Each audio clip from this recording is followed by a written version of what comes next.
Hello, my name is Sikrina Hasya. I'm from Chemical Engineering Study Program, 11 Maret University. Today, I will talk about pemilu or elections in Indonesia. Before we get into further discussion, what is an pemilu or election in Indonesia? Elections are the process in which citizens choose their representatives in government, such as the president, members of parliament, or local government officials. The goal is to determine who will represent the people's interests and make important decisions in a country or region. Elections in Indonesia are one of the main mechanisms in the democratic system, regulated in detail by the Constitution to ensure the participation of the people in selecting their representatives. However, over time, serious problems related to fraud in the implementation of elections have emerged.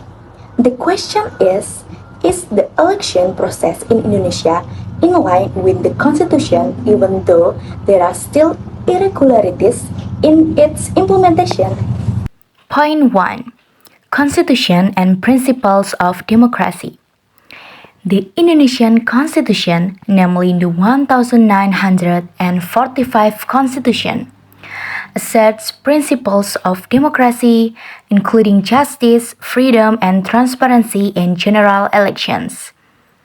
The principles serve as the basis for conducting fair and transparent elections, with the aim of granting voting rights to all Indonesian citizens without discrimination.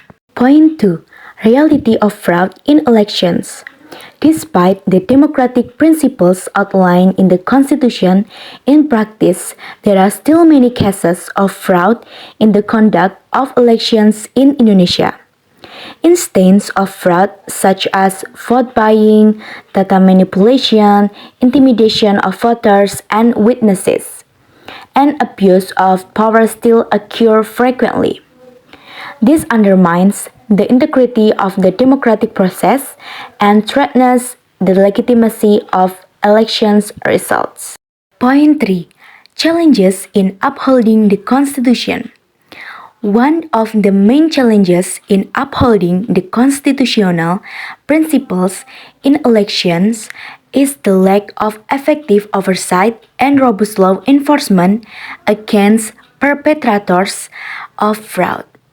Weak law enforcement allows perpetrators to operate with impunity, without fear of serious legal consequences. Point 4. Improvement and reform efforts.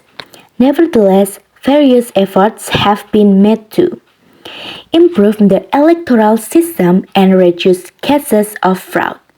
The government has established independent elections supervisory bodies, such as the Komisi Pemilihan Umum (KPU) and the Badan Pengawas Pemilu (Bawaslu), to oversee and regulate the conduct of elections. Additionally, law enforcement against perpetrators of fraud is beginning to be strengthened, although further enhancement is still needed. Point 5. Active participation of society. In addition to government efforts, active participation of society is crucial in safeguarding the integrity of elections. Effective voter education helps build a healthy political awareness among the public. Educated voters are more capable of making decisions based on objective information and choosing candidates who genuinely represent their interests. Constitutionally, elections in Indonesia have been designed to ensure a fair and transparent democratic process.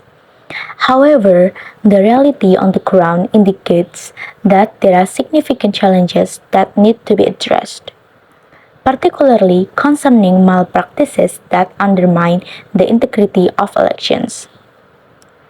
Ongoing reforms such as enhanced oversight, technical innovations, and rigorous law enforcement are necessary steps to improve the conduct of elections in the future.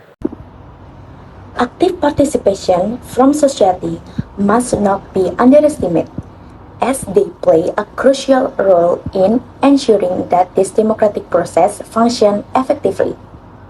Thus, while there is room for improvement, elections in Indonesia continue to move towards achieving the democratic principles outlined in the Constitution. It is essential to continue strengthening the foundation of democracy to realize future.